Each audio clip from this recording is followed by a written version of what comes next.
This is episode 239 of Teacher Approved. You're listening to Teacher Approved, the podcast helping educators elevate what matters and simplify the rest. I'm Heidi. And I'm Emily. We're the creators behind Second Story Window, where we give research-based and teacher-approved strategies that make teaching less stressful and more effective. You can check out the show notes and resources from each episode at secondstorywindow.net. We're so glad you're tuning in today. Let's get to the show. Hey there, teacher friends. We hope you have had the chance to really rest this week. Maybe you've caught up on some sleep, watched a few too many movies. There's no such thing. Even reached that magical point where you don't remember what day it is. Yeah, that's the best part of break, isn't it? The world finally slows down and you start to feel like yourself again. Last week, we replayed one of our favorite episodes about reflection, and we invited you to just think about your teaching life and let some ideas float around while you rested. And this week, we are ready to take the next gentle step forward. Nothing heavy, nothing stressful, just a little inspiration to help you feel confident walking back into your classroom in January. And speaking of feeling confident in your classroom in January, today we are opening registration for our Teacher Winter Talk Summit that is coming up on January 17th. The summit is all about helping you capitalize on a mid-year reset to make the second half of the year strong and successful. And this year we have an amazing sponsor, Fashion Fix, who will also be sharing with us how to dress for the body you have to help you feel confident in your clothes, which is something I know teachers are all relating to as you're staring at your closet in the mornings trying to get dressed for work. So check out the link in the show notes to get your free ticket. And then let's get into today's episode. We are sharing a replay of an episode about 4 simple ways to refresh your routines and reignite your classroom for the second half of the year. This is low key. It's just a few practical ideas to tuck away until you are ready to open your teacher planner again. So grab your favorite blanket, sip another cup of cocoa, and enjoy this cozy replay. January Jumpstart, 4 ways to refresh your classroom for the second half of the year. We start our episodes with a morning message, just like we used to do at morning meeting in our classrooms. This week's morning message is, what is your one-word theme for 2023? Now, back in episode 27, which we re-aired last week, we talked about having a one-word theme to help you focus on your goals for the year. Yeah, that was a good one. And you can do this in January or at the start of the school year, or sometimes we do both. Yep. So, Emily, what is your one word for 2023? Well, actually, I decided to keep my word that I chose in September because it still feels like the right choice for me at the moment. So I'm keeping my word connection. That is a good one. And our mom got us both little desk signs with our word of the year on them. So I have that right next to my computer, and it's a good reminder of my word. And I'm just excited to carry a focus on connection into the new year. So what's your word for 2023, Heidi? Well, I am keeping the same word too. So that's really not much of a reveal. But my word is trust. And I think that's what I still need to be focusing on. Yeah, sometimes I feel ready for a change in January, and sometimes I'm like, no, what I picked in September, I still feel right. But then sometimes I just want to change in June. So I'll have to figure out how to work that in. We have some responses from our community. We had so many great words suggested that I'm just going to list them all here rapid fire. We've got pursuit, thrive, today, rise, focus, commitment, persevere, calm, worth, choice, gentle, liberty, gratitude, survive, prioritize, peace, joy, family, and breakthrough. Oh, those are awesome. If you haven't yet, be sure to listen to last week's episode to hear more about choosing your one-word theme. And we'd love to hear what your one-word theme is over in our teacher-approved Facebook group or on Instagram at Second Story Window, and that is with a 2. It's time for the resource of the week. This week's resource is our Spiral Review morning work. Heidi, you created the very first iteration of this resource about 20 years ago, right? Why don't you tell us a little more about how it came to be? I can't believe it's been that long. I had to sit down and be like, wait a minute. Oh, no. And I was a baby teacher. I was in my second year of teaching. And my principal insisted that we needed to incorporate daily spiral review. And I had been searching for meaningful, predictable, independent work to start every day with. When she made that announcement, it just seemed like such a good fit to pair spiral review and morning work together. And it has been a good match. Yeah, I'll say it's been a very good match. We've helped over 50,000 teachers maximize their instructional time by incorporating daily spiral review. Our daily spiral review morning work is available for kindergarten, first, second, third, and now fourth grade. Each grade level includes 180 days of math and ELA spiral review, an answer key, and Google Slides and/or Seesaw, depending on the grade level. You can find our spiral review morning work in our shop and at the link in our show notes. There is something so special about January in the classroom. It feels like a little second chance at that back to school feeling. Yes. While you aren't getting a completely clean slate, January still feels like a chance for a fresh start in your classroom. So today we have 4 tips to give your classroom a little January jumpstart. The first tip is to reteach procedures. One of the best things you can do to revitalize your classroom in January is to revisit your procedures. Efficient procedures are the trick to keeping your classroom running like a well-oiled machine. But chances are good that by mid-year, that machine isn't running quite as smoothly as it used to. Oh, yeah. I feel like January is really the perfect time to do a big reset on those procedures. Don't forget that even though back to school feels like ages ago, you still have a lot of the year left.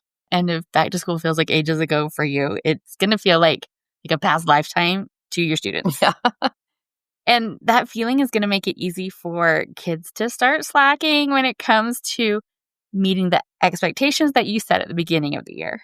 Yeah. So putting in the time now to sharpen up your everyday procedures will pay off big time for the several months you still have left of this school year.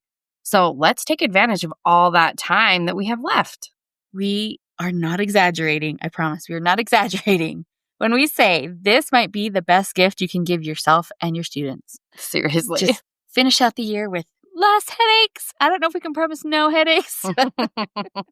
If you want to hear more about the importance of procedures and all of our best tips for introducing them, be sure to check out episode 18 of our podcast. Reteaching procedures mid-year is a similar process to introducing them at the start of the year, except you're not working from a blank slate. The kids already know what you mean when you say it's time to pack up for the day. They just might need a little nudge to actually do it. So, Emily, why don't you tell us about the process for teaching or reteaching procedures? Well, when it comes to reteaching procedures, you need to start by observing your class. So plan a day where you will pay careful attention to what your class does throughout the day. And as the teacher, we've been there, right? It's really easy to pinpoint all the little things that aren't perfect. But it's also important to make sure that you are noting what is going right. Oh, yeah. And pointing out the good also helps students recognize the target. If lining up is going great because everyone remembered their coat and all of their lunch boxes ended up in the right place, then pointing that out helps students remember to keep doing those things. Once you know which procedures are running effectively and which ones aren't, you need to decide how to address the problem areas.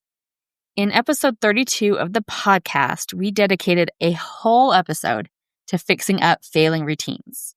Yeah, we highly recommend giving that episode a listen if you want to hear more about how we solve procedure problems mid-year. That's a deep dive you might really need right about now, and you won't be alone. Then you need to actually reteach the procedures or introduce them if they're new. So stop what you're doing right now, I guess, unless you're driving, and then pencil or type procedure review into that plan book. If it is not in the plans, it is too easy to forget. I think we need to make that a rhyme somehow. It's not in the plans, it's going to the fans. I don't know. We will workshop that. Yes. But give us a little time. It's okay if you need to carve out pockets of time over a few days to revisit all of your procedures. This doesn't have to be just a one-shot thing. Yeah. Okay, so procedures, check. You've got a plan. The next thing you want to look at for a January jumpstart is how to maximize your mornings. Heidi, tell us about that. We think the absolute most important routine of your whole day is your morning routine. Having an efficiently planned morning routine will set your whole day up for success. You will be amazed at what an intentionally planned, well-executed morning routine can help you accomplish. Yes, yes, yes to all of that. Episode 20 of our podcast is all about how to master your morning routine. We recommend giving that episode a listen if you want to hear all about how we approach morning routines. But here's a few quick takeaways from that episode if you don't have time to listen to the whole thing. So essentially, the heart of your morning routine is this question. Do your students know exactly what to do in the morning without any reminders from you? Your morning is not as efficient as it could be if you have to remind your students what to do each day or help them accomplish their tasks. Predictability is key to making your mornings flow smoothly. And besides predictability, we want to make sure our mornings are also meaningful. We found Spiral Review to be the perfect, meaningful instructional activity to start the day. It's predictable, it can be done independently, but because it's practicing things that you have previously taught, it's not a taxing mental activity first thing in the morning. Right. If you've never started your morning with review, it might seem like a harsh welcome to the day, but it actually really works as more of a gentle nudge to get those neurons firing. You'd be surprised how much students enjoy doing it too. We are big fans of starting the day with Spiral Review, if you haven't guessed yet.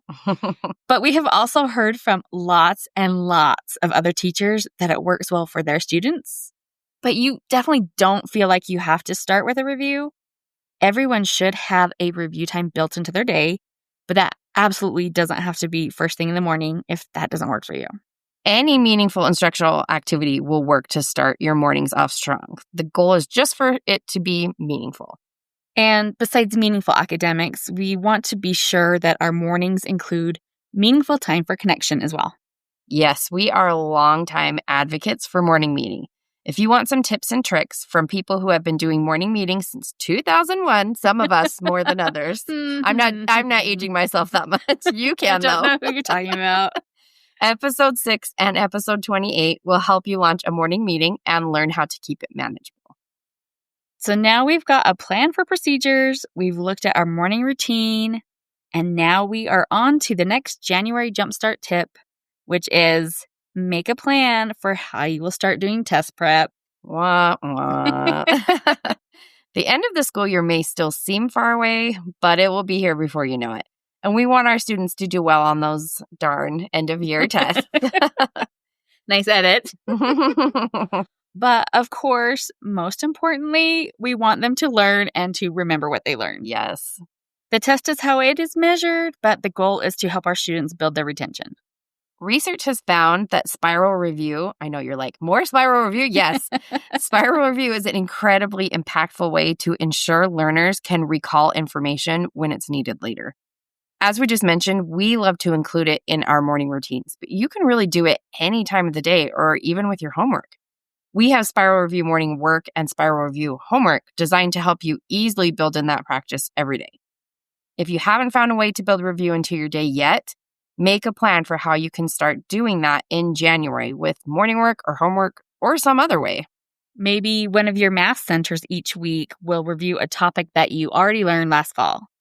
Or maybe you want to do a big review game each Friday. Or maybe your kids can prepare videos to teach their classmates about tricky topics. Because we are starting this in January, we have the time to make review engaging and creative. There are so many fun ways you can start working it into your schedule if you start thinking about it now. And anything that gets kids to recall information from their memories without the benefit of notes or books helps them retain that information in the long term. That is called retrieval practice. And it's so important that we devoted our 3rd podcast episode to explaining all about it. You may also want to work on building on-task stamina between now and those long, boring end-of-year tests. So you can spend time working on increasing your students' on-task time with graphs and monitoring how well they are able to focus on a task at a time. Or you can be celebrating their persistence and their frustration tolerance, all those skills that they're going to need to be able to thrive on those tests. Yeah. And the last tip we have for your January Jumpstart is to consider writing a bucket list of what experiences you still want to have before the year ends.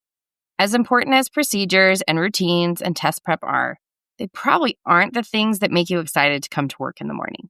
So make sure that you're planning something for you to look forward to doing with your class in the upcoming months. Maybe you want to plan a camping theme day or a readathon. Maybe you want to schedule a guest speaker to teach your class about woodwind instruments. Or maybe you want to read a book or take a course on how to teach phonics. Oh, I don't know what made me think of this, but I remember seeing this idea of having your class make a big mural on like a length of butcher paper. And it could be about any theme you want. If you're learning about communities and social studies or ocean life and science, this could be a fun end of unit project. And then once you have your mural done, you then work it into your math time and you have students write their own story problems based on what's happening in the picture. So for example, 18 fish swim past the whale, 11 fish are red and the rest are brown. How many fish are brown? That sounds so fun. I always love an opportunity to combine multiple subject areas. Yeah, and there aren't enough of those. Something else you may want to add to that bucket list is to plan some surprise and delight. You can go back and listen to episode 35 to hear how surprise and delight work to keep your students engaged.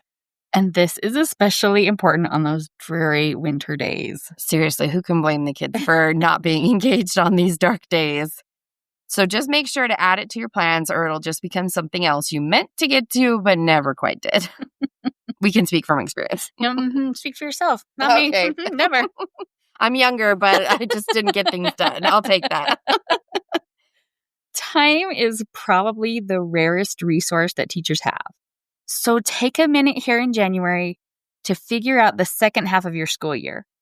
Write it down, make actual notes in your plan book so that, like Emily, your good ideas don't just stay ideas. So to recap, here are our 4 tips to help jumpstart your classroom in January. 1, evaluate your procedures and plan for how to tighten them up.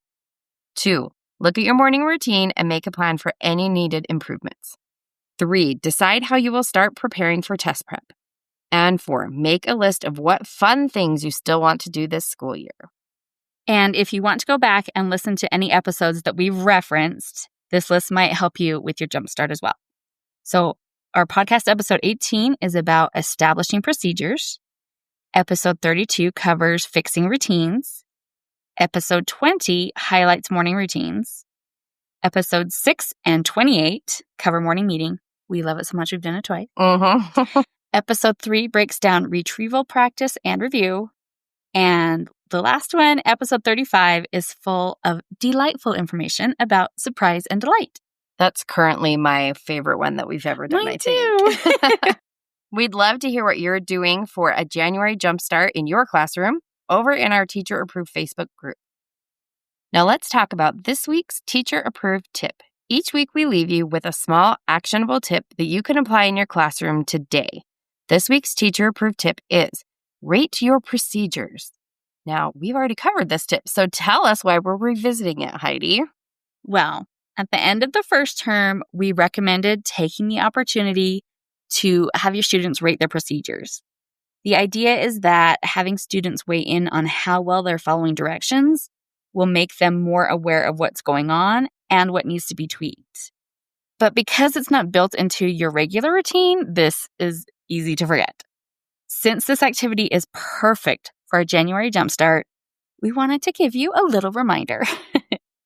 So for this to work, you need a list of your most important procedures. You don't need to include everything unless you're having a problem with it. Then have students rate how well they're doing. You could just do a checklist like, check, yep, we've got it down.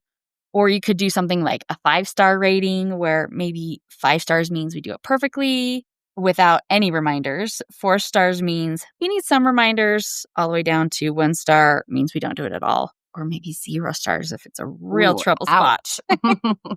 And then you can have the kids rate how many stars they think they get for walking quietly in the halls, packing up at the end of the day, or whatever your most important procedures are.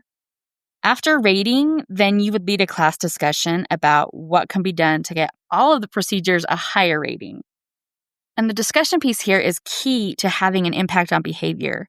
It's what's going to help your class keep the expectations in their minds as you move farther into the year. And really, this activity is effective at any point in the year, but you could just schedule it at the start of each term or at the end of each term. So let us know if you would like an additional reminder when we get to the end of March. To wrap up the show, we're sharing what we're giving extra credit to this week. Heidi, what are you giving extra credit to? My extra credit goes to Oh Happy Danny on Instagram. Oh, I love her. Oh, me too. She has the cutest designs.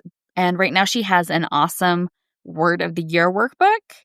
So if you have already chosen your word, it can help you get some clarity on how you want that word to show up in your life this year. And if you haven't yet chosen your word, she really mindfully walks you through what to consider.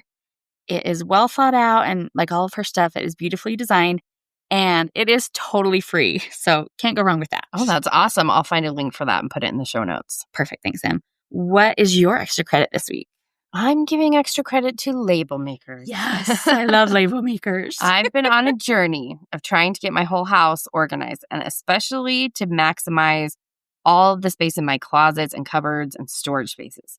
And I found that a label maker is such a game changer for making your organizational systems actually stick, which is the hard part. Yes. And I got an extra fancy one for Christmas, so I will put a link to that one in the show notes if you want the bougie label maker. But I also had like the $20 brother, and that one also worked pretty much the same. Now, seniors, I kind of need an upgrade. Well, you have a birthday coming up. Things to consider. That's it for today's episode. Use our 4 tips to plan your January Jumpstart. And if you have enjoyed this episode, would you do us a favor and share this with a teacher friend? Recommendations are the #1 way people find new podcasts. Yes, that would be great. We hope you enjoyed this episode of Teacher Approved. I'm Heidi. And I'm Emily. Thank you for listening. Be sure to follow or subscribe in your podcast app so that you never miss an episode. You can connect with us and other teachers in the Teacher Approved Facebook group. We'll see you here next week. Bye for now. Bye.